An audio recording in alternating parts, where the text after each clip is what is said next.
Merimon, nawala kay Senador Raffy Tulfo ang Public Services Chairmanship dahil sa naganap na pagpapalit ng liderato. Anong reaksyon dito ng Senador?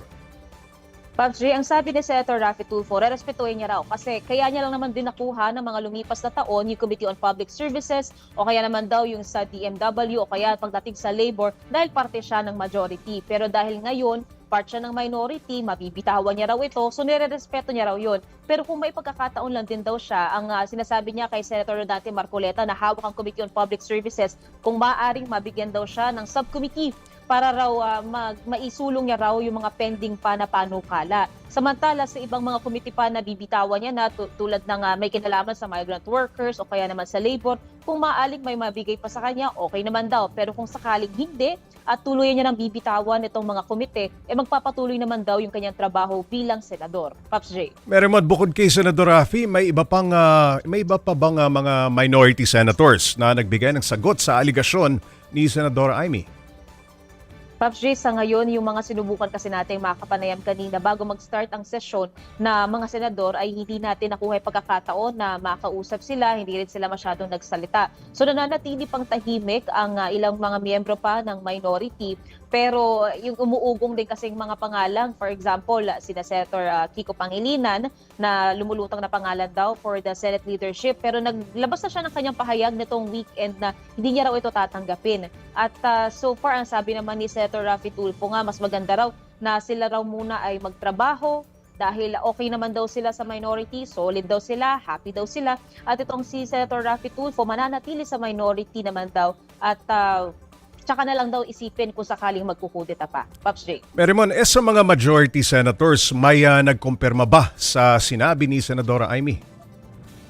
Pops J, nitong weekend kasi, isa pang nag-open din yan, yung sinasabi ni Lulutong kudeta, is si Senate President Alan Peter Cayetano mismo. Pero nitong weekend, sabi niya na mukha raw hindi ito tutuloy o umuurong ito. Kahapon, tinanong natin ulit ang liderato, sabi niya as far as he knows daw, intact daw ang Senate majority. Pero kung sakaling bago nga mag-convene ang Senado bilang impeachment court, may mag-raise daw ng motion para palitan ng liderato, hindi niya raw ito haharangin. Magiging priority pa raw yun kasi nga ang nais daw ng liderato is yung organization, yung pag-aayos talaga ng institusyon ng upper chamber. Pero ang sabi pa ni SP Cayetano, kahit yun, ayaw niya raw magsalita ng tapos. Kasi nandyan pa rin daw ang pressure. Grabe raw ang pressure, good pressure man daw yan or bad pressure. Napapasok pa nga, may offers pa raw ng term extensions. Kaya ayaw magsalita ng tapos ni SP Cayetano patungkol dyan. Pero sa ngayon, tuloy-tuloy pa rin naman yung session dito at wala pa tayong naririnig na motion na may kinalaman sa pagpapalit ng liderato. Pops J. Merimon, anong susunod na hakbang ni Senator Jinggoy sa rekomendasyon ng DOJ na siya ay makasuhan?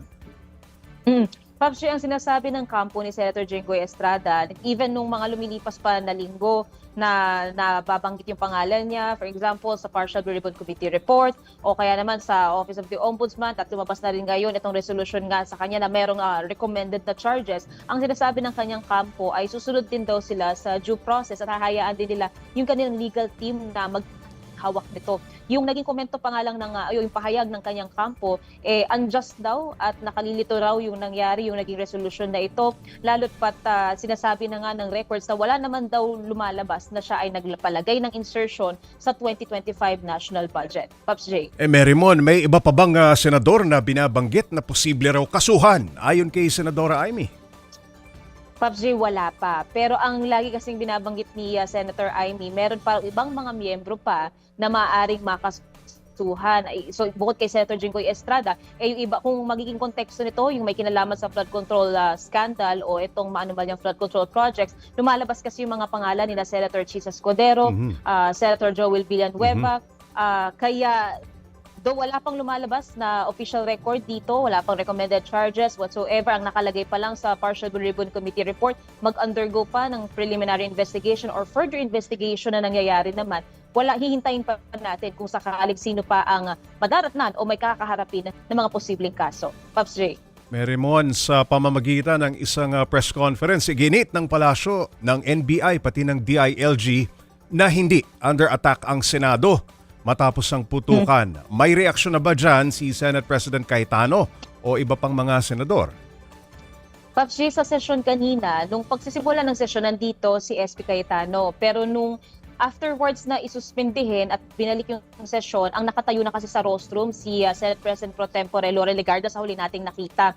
And while ongoing yung session, nangyayari din ngayon yung pagdinig na yung press briefing naman sa palasyo. So, ang inaantabayan kasi natin, ang huling nasabi ni SP, magkakaroon ng briefing pagkatapos ng sesyon. Kaya maaari mamaya makakuha tayo ng impormasyon tungkol dyan.